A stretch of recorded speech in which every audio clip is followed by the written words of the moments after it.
vamos a buscar a Bueno, Francisco. ¿será? Busquemos a Francisco.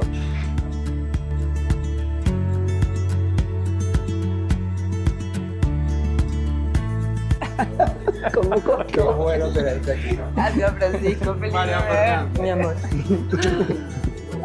Bienvenida a las dos. que te vaya bien. Bienvenida. Bienvenida. No, Juan Carlos. Bienvenida. Ay, gracias.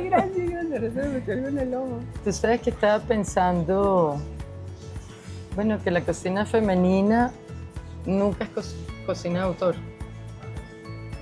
No, ¿No? es una cocina de casa. De Es casa, una cocina de diaria. familia. Es la cocina de la mamá de fulano o de la abuelita de... Bueno, yo estaba pensando que es una cocina que está en el corazón de la casa, que es por amor, es un ritual diario. Bueno, ya que hablas del corazón, al menos en mi casa y en muchas que conozco, la cocina es el corazón de la casa.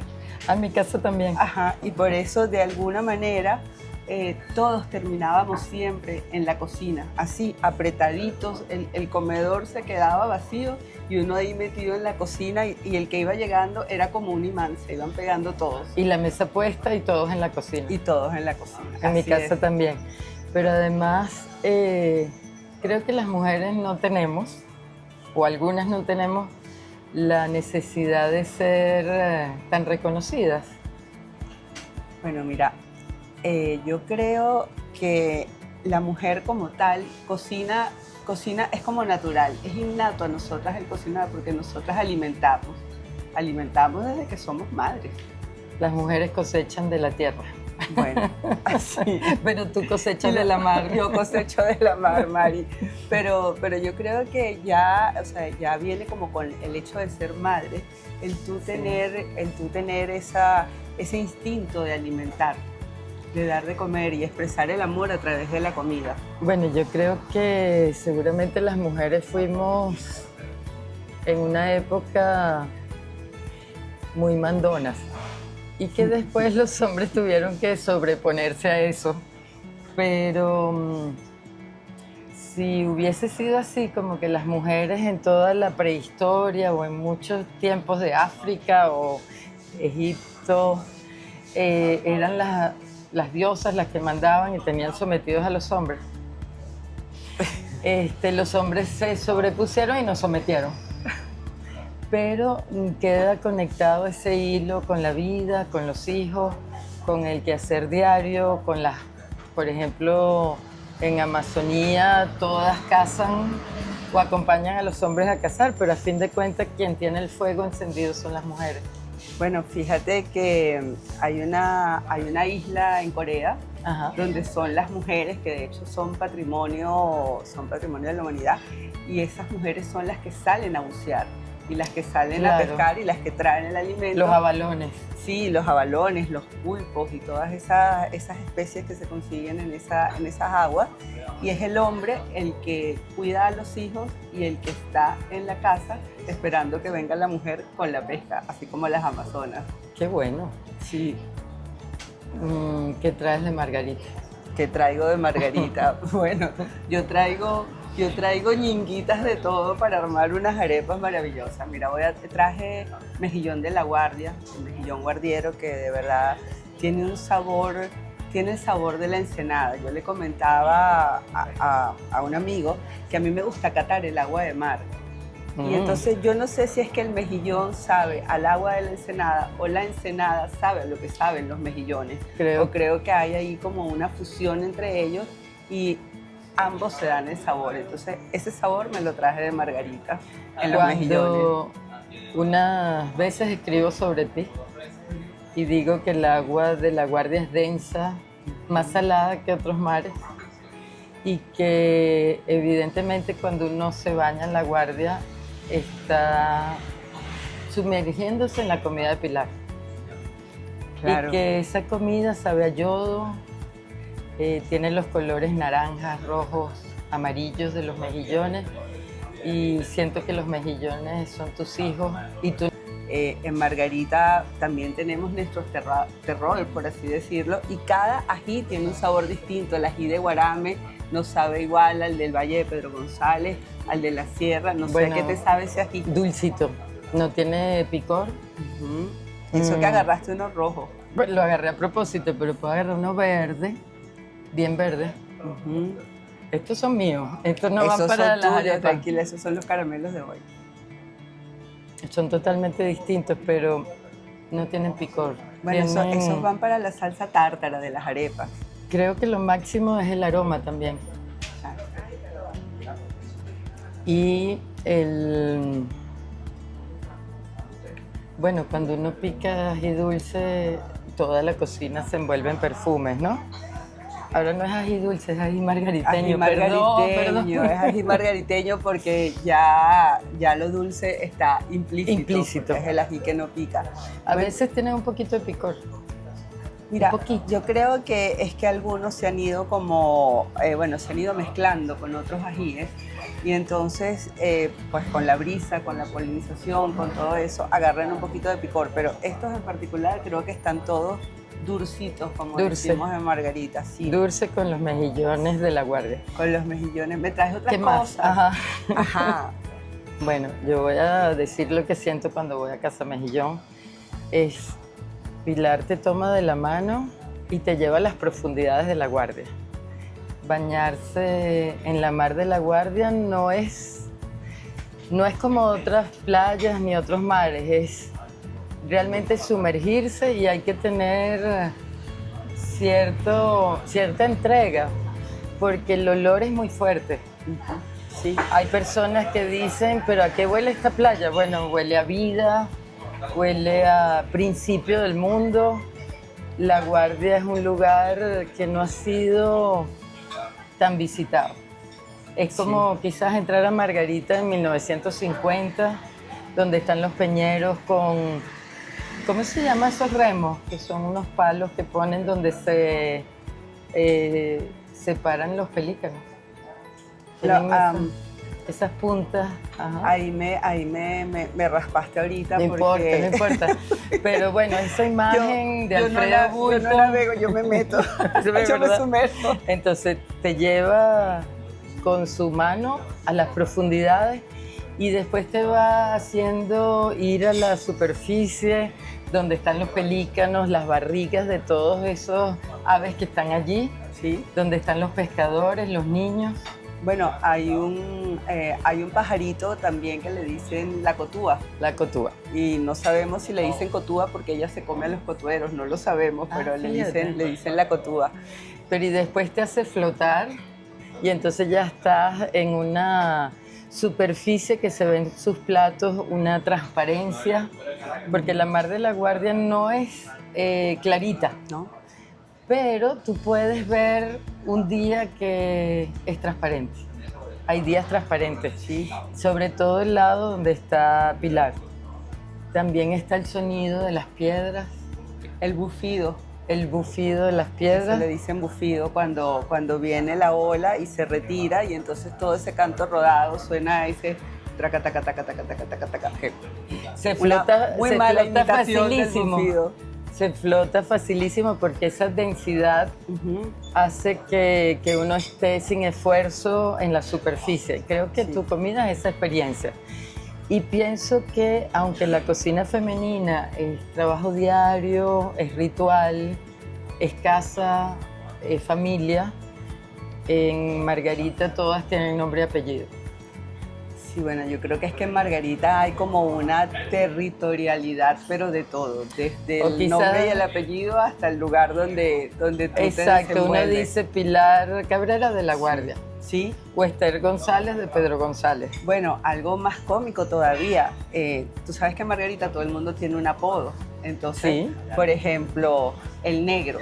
Entonces, el negro. Ajá, pero ¿cuál negro? El negro de María. Ah, el negro de María. ¿Qué significa el negro de María? Bueno, el negro de María es que es hijo de María o esposo de María. El negro de Hermelinda. Entonces, o la negra de Boca Río. La negra de Boca de Río. Pero, que no es la misma. Pero allá los hombres son de las mujeres. Bien. ¿Ves? Entonces, Creo que estamos en Allá yo la creo. prehistoria, en La Guardia y en Margarita. sí, bueno, eso de la prehistoria realmente, la mar de La Guardia es un lugar verdaderamente prehistórico en cuanto al origen de la vida. Pues el origen de la vida fueron los moluscos, de eso nos alimentamos.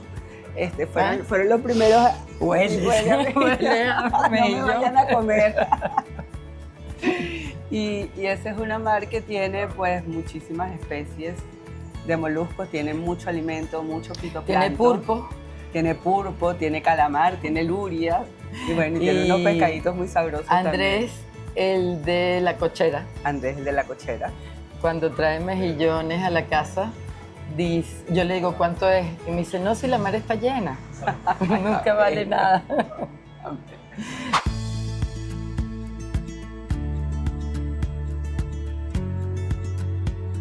A mí me metió el mejillón, es la verdad. Yo inicié teniendo una posada, como decimos, un bed and breakfast, alojamiento y desayuno. Y de verdad que aparte de esos hermosos atardeceres de La Guardia, yo lo que tenía era mejillón por demás, ¿no? Y algo había que hacer con esos mejillones, es lo que siempre he hecho. El sentido común me dice, bueno, si yo tengo este recurso, hay que utilizarlo. Y bueno, empecé a cocinar mis mejillones y a la gente le gustó. Yo no sé, yo no sabía qué hacían con los mejillones en Venezuela, si los comían o no los comían, más que los de Carúpano. Y empecé a hacer mejillones, pero en cualquier cantidad de recetas. Y la gente empezó a venir y querían comer mejillones y querían traerse al compadre y al amigo del amigo. Y se empezó a regar que en ese lugar se comían mejillones y la gente quería ir. Y yo decía, bueno, entonces quiere decir que yo tengo que seguir cocinando y dándole más a la cocina que a la posada. Y así me fue volviendo yo, o sea, yo digo que yo soy cocinera gracias a los mejillones, ¿no? Y el nombre de la posada era Casa Mejillón siempre. Casa Mejillón siempre, la compañía se llama Grupo Mejillón porque es que cuando decidimos construir ahí, lo único que veíamos pasar eran pescadores sacando mejillones de la ensenada. Todo olía a mejillón y lo que había para comer era mejillón, entonces teníamos que ser Casa Mejillón. ¿Sabes? Mi inclinación viene desde muy niña. Mi abuela era margariteña y fue una excelente cocinera. Ella fue profesora de cocina, directora de una escuela de artes y oficios en Caracas. Y bueno, de verdad me crié con ella comiéndome todo lo que podía en esa cocina sin que ella se diera cuenta. Yo era gordita, me encantaba No te y todavía creo. me sigue gustando comer. Me gusta mucho la comida y creo que ese amor pues en parte viene dado por esa abuelita margariteña. Bueno, yo no sé, no empecé nunca. Estábamos en la casa siempre en la cocina, como en tu casa. Y todo el mundo en mi casa cocina. Se vivió de cocinar toda la vida. Mi abuela, mi mamá quizás fue la más moderna que sacó la cocina a la venta. Y los dulces, las tortas, los pasteles, Rica. y con eso las hallacas. Bueno, todo giró en torno a la mesa. Y siempre digo que nosotros, antes de ir a la escuela, fuimos al mercado. Antes de sacar una suma en un cuaderno, sabíamos los precios de los tomates desde que nacimos. Porque además mi abuela tenía un abasto. Y bueno, para mí fue fácil cocinar, más fácil que la escuela, que la universidad. Como dice Tita, como agua para chocolate, te venían las recetas. A veces estoy en otro país cocinando y siento que la voz de Consuelo viene y dice, ponle un poco más de comino y quítale y córtalo así. Y a veces llamo por teléfono para reforzar cómo se hacen unos buñuelos de yuca. Y imagínate en Japón unos buñuelos de yuca con un melado de papelón, porque se consiguen los ingredientes y para ellos es un mochi venezolano. Entonces es algo que viene de una voz ancestral. La cocina femenina es ancestral. Sí, es ancestral. A mí también me viene esa voz y a veces yo digo, no sé de dónde me salen las recetas, me las dictan. Yo de repente Exacto. estoy durmiendo y me despierto y me dicen, haz esto y ponle esto y no no es mentira, ¿no? Y fíjate que eso de las abuelas, a mí me da mucha risa porque justamente en la sesión pasada de Venezuela Gastronómica estábamos allí en la cocina de Daniel, de Maíz, y éramos distintos cocineros, hombres, mujeres, y de repente llegó un momento en que empezaron a encomendarse a la abuela. ¿Es verdad? Sí, tú estabas de testigo. Yo me encomiendo a mi abuela, yo no sé qué cosa. Y yo en el comedor de Casa Mejillón tengo pues un portarretrato de mi abuela bien grande. Y cuando la cosa es así de responsabilidad muy marcada, exacto, yo voy, le prendo la velita y le hablo y digo, abuela, ayúdame, no me vayas a dejar, por favor. Y entonces eso de encomendarse a la abuela es algo que bueno. O Humberto a su mamá, sortilegio. Que este día sea un sortilegio. Así es.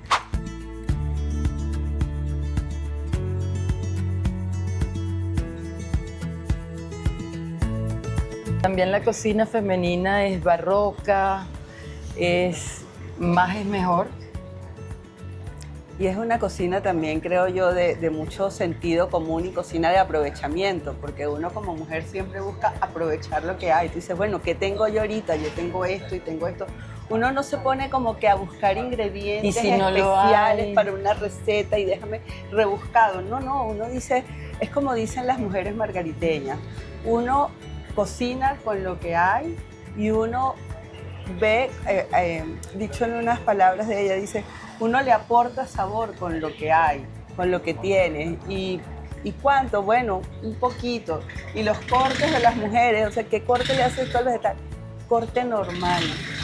Entonces ahora tú me preguntas, bueno, ¿y cómo se corta eso? Tú lo cortas normal. O Tania, la de Dorina, que está en El Tirano, que corta en la mano con el cuchillo, cortan la cebolla, los tomates, los ajíes. En la mano.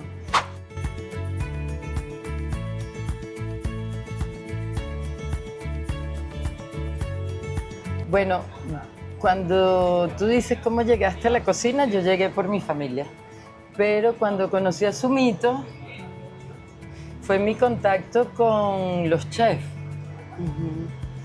Me gusta mucho que después Sumito vivió en la Asunción y ahí estaba Nérida, que cada vez que nos veía pasear por la plaza mientras hacía empanadas decía, llegaron los chefs. ¿Tú también eres chef? Le decía, no, yo soy cocinera. Ah, ¿tú eres cocinera? Yo le decía, tú eres cociñera. Cocinera. Entonces, haber conseguido ese término de la cocina, de la ñeritud, ¿se puede decir?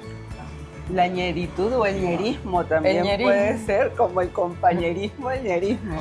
Compañerismo. Bueno, mi sentimiento con Pilar es que es cociñera, margariteña, y es mi hermana guardiera. Por eso es que no podía hacer la entrevista sino con Pilar. La conversa. Esto es una hermandad que ha sido natural de La Guardia, de verdad. María fue cliente mío, fue a comer a Casa Mejillón, referida por Sumito cuando yo estaba como que iniciándome. Y ella fue a comer en diciembre y ese comedor estaba lleno de gente. Y yo no sabía ni cómo hacerle frente a esa marejada que había de gente comiendo. Y yo decía, Dios mío, y viene una chef que es importantísima. Y qué vergüenza. No, con Maruja y Consuelo, creo. Con Maruja, y creo que estaba Betsy, uno de tus hijos, creo. Bernardo, que es el comelón. Sí, y entonces me acuerdo que estábamos sirviendo un pescado relleno, había jurel en ese momento. Y entonces, bueno, yo le sirvo a la chef, yo así toda apurada, y decía, bueno, no es tan antipática, no es tan creída, gracias a Dios, menos mal, ¿no? Qué esperanza. Y cuando de repente yo la veo que ella se para con su plato y me dice, ven acá que yo te voy a ayudar, y empezó a recoger para la cocina, muy a lo que es María Fernanda. Claro, no solo soy cocinera, me gusta servir en la mesa. Así es.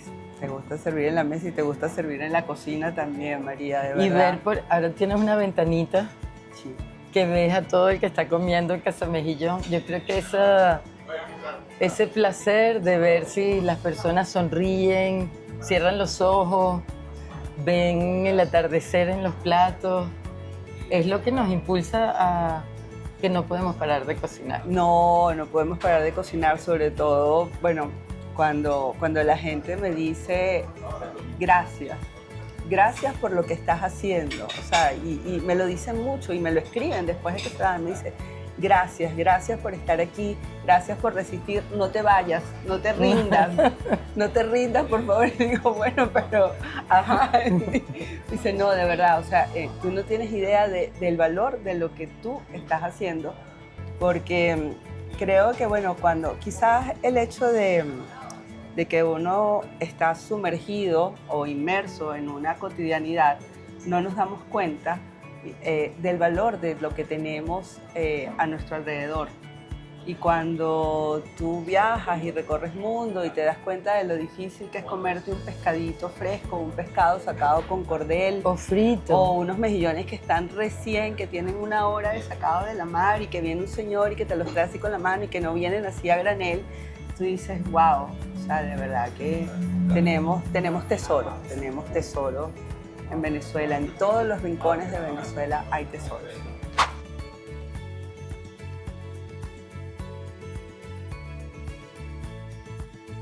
Hablamos de los hombres, porque hemos hablado todo el tiempo de las mujeres y he hecho un paseo por las abuelas, las mamás, es un sortilegio, es un ritual.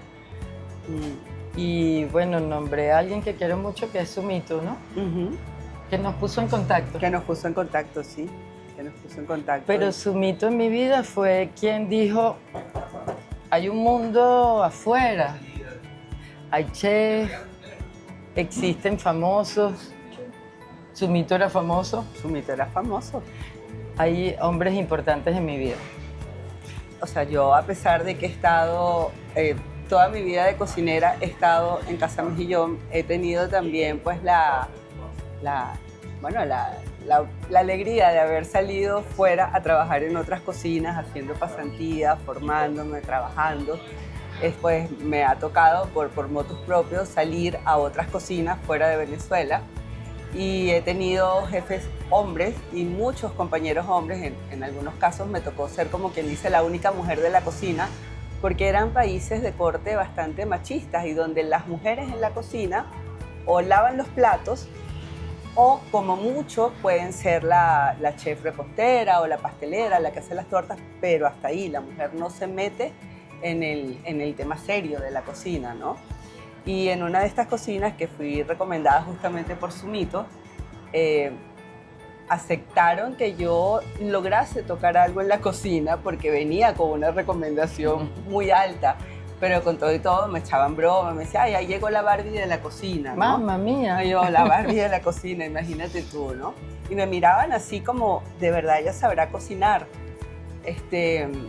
Y en un lugar donde, en este país donde fui a buscar empleo porque quería trabajar con ese chef en particular, que es un chef que trabaja mucho con el tema del mar y todo, él me dijo, bueno, lo único que tengo para darte, y eso porque sé a través de quién vienes, es que te encargues de que seas la chef repostera mientras estés acá. No te creo. Sí, y yo le dije, pero yo no soy repostera, o sea, yo te puedo hacer algo, pero la repostería no es mi fuerte es el mar, mi fuerte es, ¿o eres repostera o te puedes ir?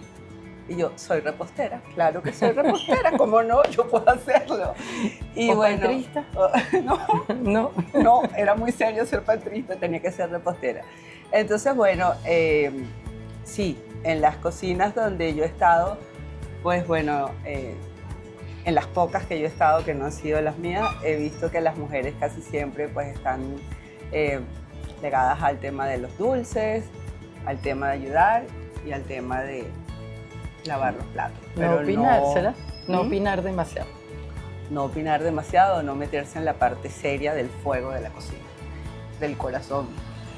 Bueno, yo llegué a otras cocinas, pero como jefa. Me gusta ser dueña de mi lugar. Soy una empleada muy mala.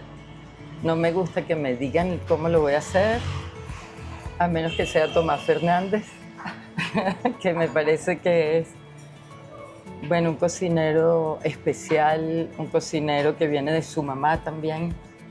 Y quizás fue el primero que me dijo, tu cocina vale. Creo que no se me olvidó nunca cuando en la Paninoteca Tomás vino a cocinar por un día y se quedó 8 meses, casi 9, sin sueldo, entonces decidimos darle un sueldo que era muy parecido al de la cocinera, porque cocinamos siempre con mujeres. En la paninoteca no hubo hombres. Bueno, el esposo que era plomero, el esposo que era motorizado, el que llevaba a los niños al colegio, porque teníamos una guardería enfrente y llevaban a todos los niñitos ahí. Y Tomás dijo, tu cocina es buena, tu cocina vale. De ahí vinieron invitaciones a lo que era el Hotel Tamanaco. Y entonces empecé a conocer hombres que cocinan muy rico.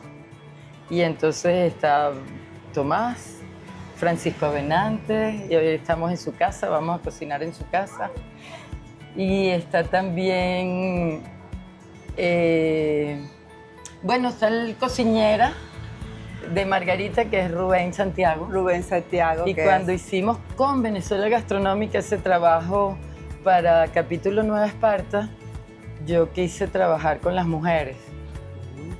Pero claro, no podía dejar afuera a alguien maravilloso como Rubén Santiago. Y después de presentar a Conchita, la de Huacuco, y a Tania, la de Dorina, fíjate que son de también, a Enérida de la Asunción, a la Negra de Boca Río, a Pilar de la Guardia, que en ese momento no nos conocíamos tanto. No.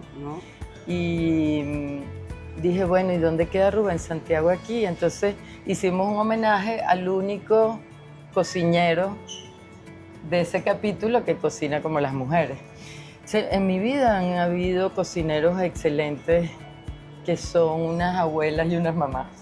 Después conocí a Humberto, creo que Alonso Núñez también cocina como mujeres, aunque venga del SEGA. Bueno, fíjate que la cocina de Casa Mejillón ha sido siempre femenina, pero no porque yo haya puesto alguna condición o algún tipo de limitaciones para que entraran hombres, sino que todas las que se han acercado han sido mujeres a esa cocina. Casa Mejillón, creo que a pesar de tener el nombre del Mejillón, que bueno, en Margarita el Mejillón le dicen semejanza por aquello. ¿Cómo es eso? Bueno, semejanza con algo de las mujeres, ¿no? No te creo. Entonces, fíjate que la energía de Casa Mejillón es femenina.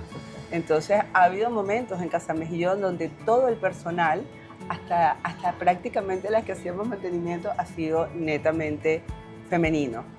Y quería comer, se me fue, tuve un lapsus. Bueno, te hablaba de que era una cocina femenina y que realmente pues nos hemos acostumbrado a esa energía, a ese ir. Y a veces me dicen, pero no es complicado trabajar con puras mujeres. Y yo le digo, mira, no sé, ¿será que las mujeres que estamos aquí tenemos un poco más de energía masculina que femenina? No. Pero nosotras de verdad hemos sabido llevarlo muy bien, ese tema. Me acuerdo que algunos hombres que cocinaron en la paninoteca decían, ¿y ustedes de verdad escogen las caraotas y el arroz con 100 personas que vienen a almorzar? Sí, porque ahí nos contamos toda la vida y nos contamos con quién estuvimos y cómo fue nuestros partos. Sí. Entonces, también ser cocinera mujer no es tirar los platos, aunque nos haya pasado. Aunque nos haya pasado, sí. Pero no es quemar a la gente. Tú escuchabas a todo el grupo del SEGA que hablaban de sus pasantías con chefs y los quemaban, les daban sartenazos. Creo que la cocina femenina es una cocina seria, es una cocina brava en algunos lados. Y de solidaridad también. Pero es de trabajar juntos. Y por eso yo digo que no es de nombres reconocidos. O sea, Rebeca son tus manos también. Claro que sí. No es la asistente, es Rebeca. Y me gustan. En España me dijeron, ¿cómo es posible que en Latinoamérica tú hayas llegado a donde llegaste siendo mujer? Yo dije, mijo, porque usted no ha ido a Venezuela, que es un país de mujeres. Entonces creo que también es bello que se ocurrió en las reuniones de Venezuela Gastronómica, Día de la Madre, que cocináramos mujeres juntas. Sí, bueno, fíjate que tú me estoy recordando ahorita, tú mencionaste pues hombres que han sido importantes en tu cocina. Para mí ha sido pues importante y le tengo muchísimo aprecio a José Antonio Casanova. José Antonio Casanova, desde el primer momento en que cuando yo me gané el Tenedor de Oro en el 2021, hoy hace ya unos 4 años más o menos, José coincidió con que él fue a Margarita a cocinar en un lugar allá y yo fui a probar su comida y apenas nos conocimos, él me dijo, yo quiero ir a comer en tu casa mejillón, ¿no?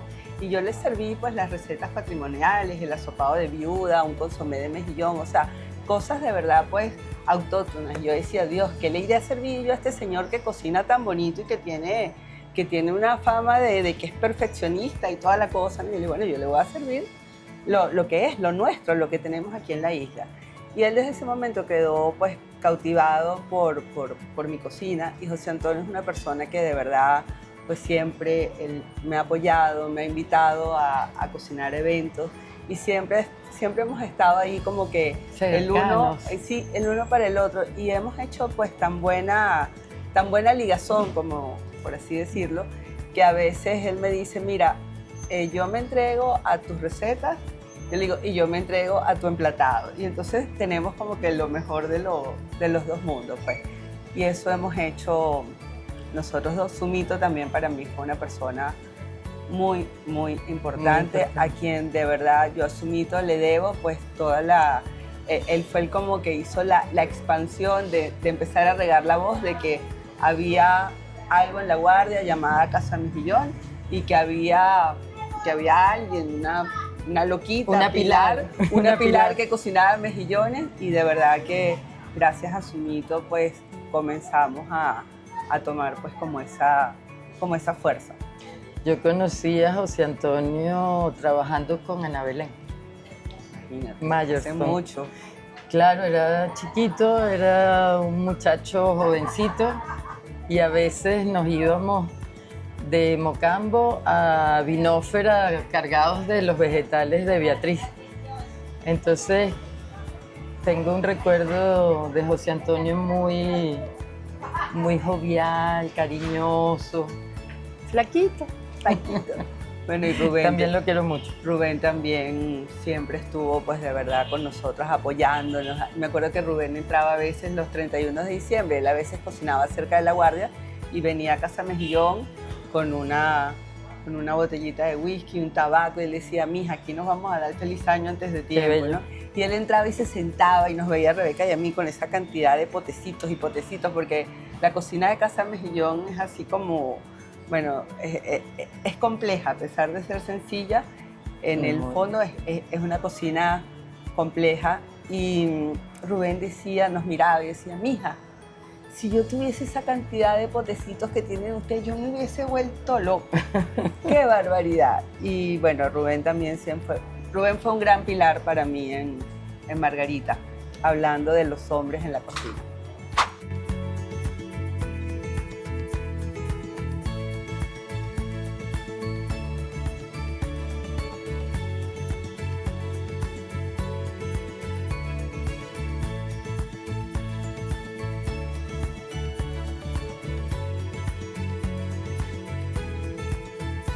No sé, me gusta el presente. Creo que el futuro no se parece en nada a como me lo imaginé. Primero, muy joven, pensaba que íbamos a ser como los supersónicos en esta época, y quería ser astronauta, y me encanta meterme en La Guardia a buscar las piedras que suenan. Entonces sí, el futuro no es como me lo imaginé, Venezuela no es como me la imaginé.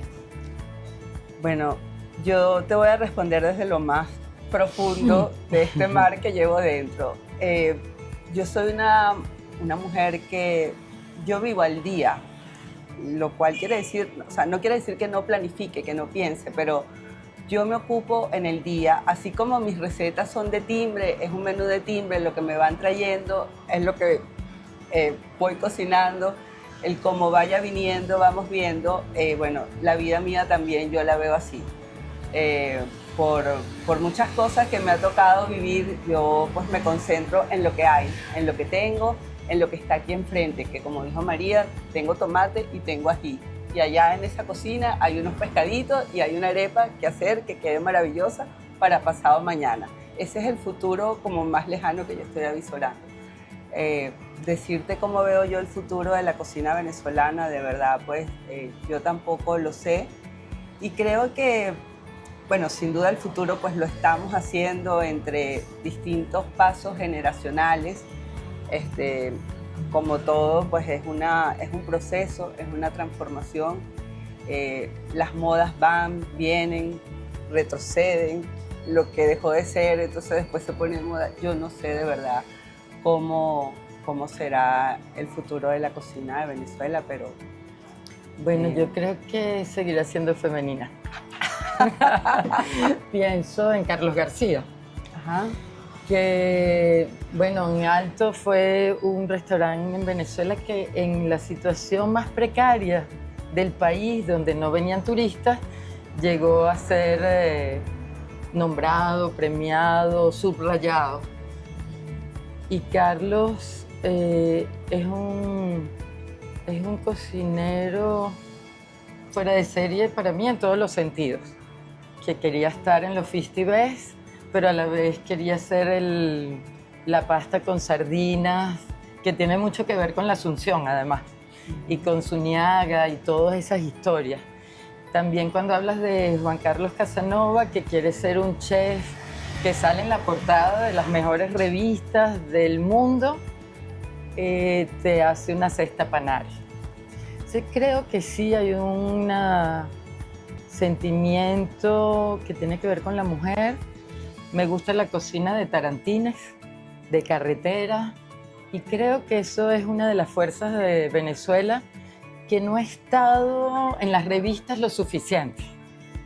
Hablo que la cocina venezolana cambió cuando llegó al periodismo Iliana Matos, Juliana Chape, Rosana Dituri, todas esas mujeres que tomaron la pluma cuando Ivanova es presidenta de la academia. Y voy a decir lo peor que he dicho en una entrevista. Las mujeres venezolanas cocinamos sin receta. Sí.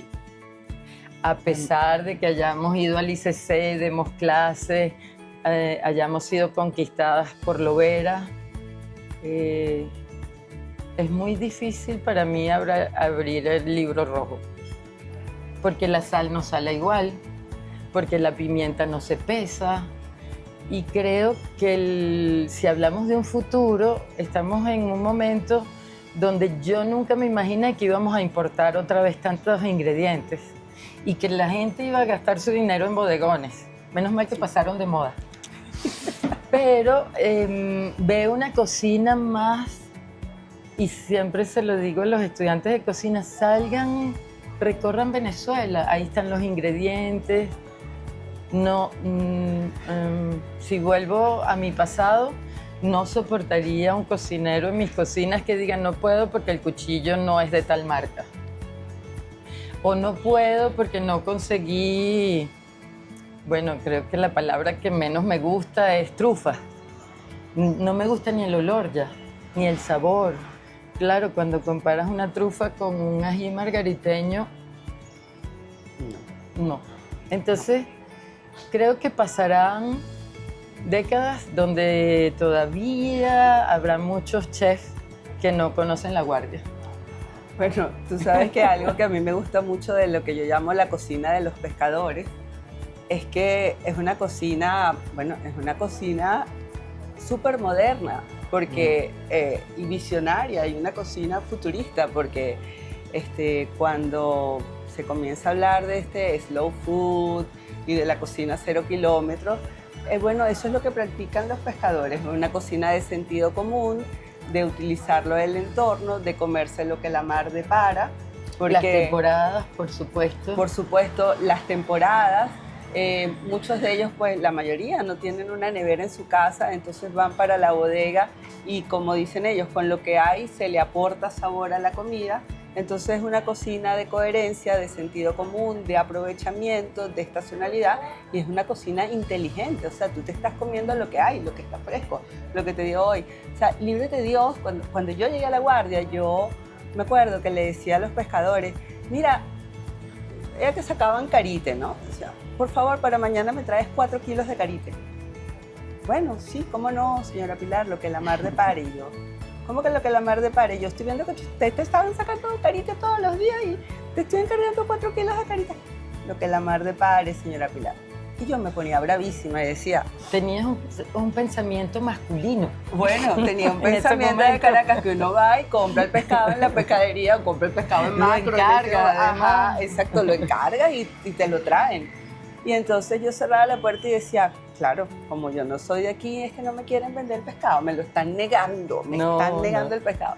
Y claro, cuando yo empiezo a aprender, entendí que es lo que la mar depare. O sea, la mar no está igual, todos los mejillones, ellos son sensibles a la luna, a las mareas, y entonces te llegan unos mejillones con unas conchas muy grandes, y cuando tú la abres tienes la sorpresa, él está flaco. Entonces, ¿por qué está flaco? Esa es la luna. ¿Y por qué está gordo? Es por la luna. ¿Y por qué esto? Es la luna, ¿no? Entonces, Bueno, creo que esa cocina es una que esa cocina... cocina femenina es libre, es la libertad, es generosa, Sí. es abundante. Sí, pero tú sabes que estamos en un evento que vamos a hacer arepas, y hay algo que yo quiero decir sobre la arepa en Margarita. El sentido, el significado de la arepa en Margarita. Porque vienen vienen mujeres de muchos lugares de Venezuela. Claro, y yo vengo de Margarita, soy caraqueña, pero vengo de Margarita. ¿Y cómo es la arepa de margariteña? Bueno, la arepa margariteña, yo me acuerdo cuando estaba niña, mi abuela decía, voy a hacer unas telitas, ¿no? Y entonces ellos van dándole como, voy a agarrar un tomate a ver si lo logro. Ellos, o sea, las caraqueñas, hacíamos las arepitas así, ¿verdad? Y ellos le iban dando como esta formita Para a la la finita. arepa, para hacerla finita, que era la telita margariteña, ¿no?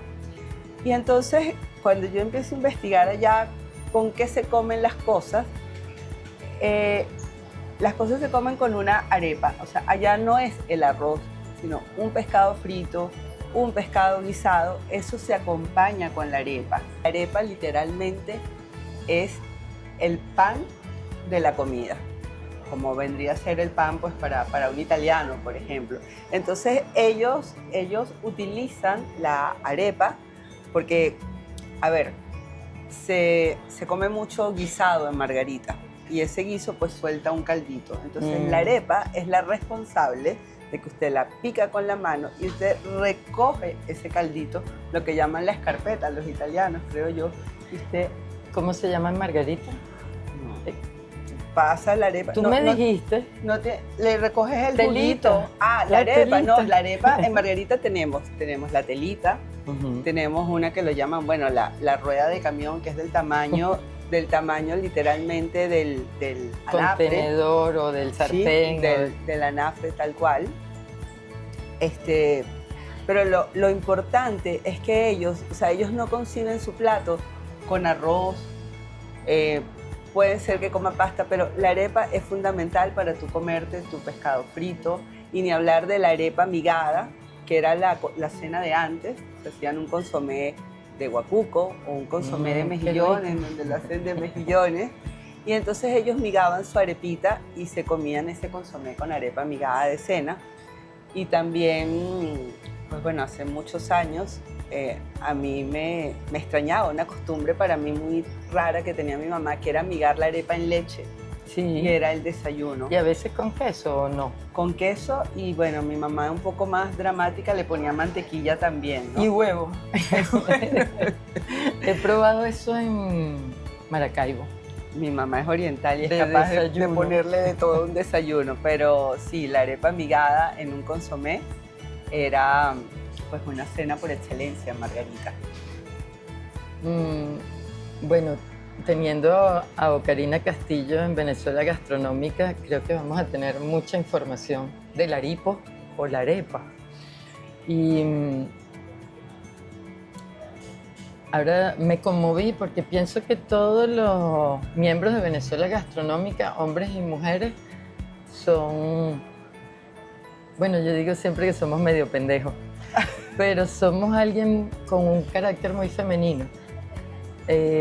No queremos ser uno más rico que otro, no tenemos esas competencias y me hace pensar en las mujeres de Chuao, que aunque hayamos hablado todo lo que hemos hablado, somos súper pretenciosas. Entonces, libres, nobles, amorosas y bastante pretenciosas. Pretenciosas.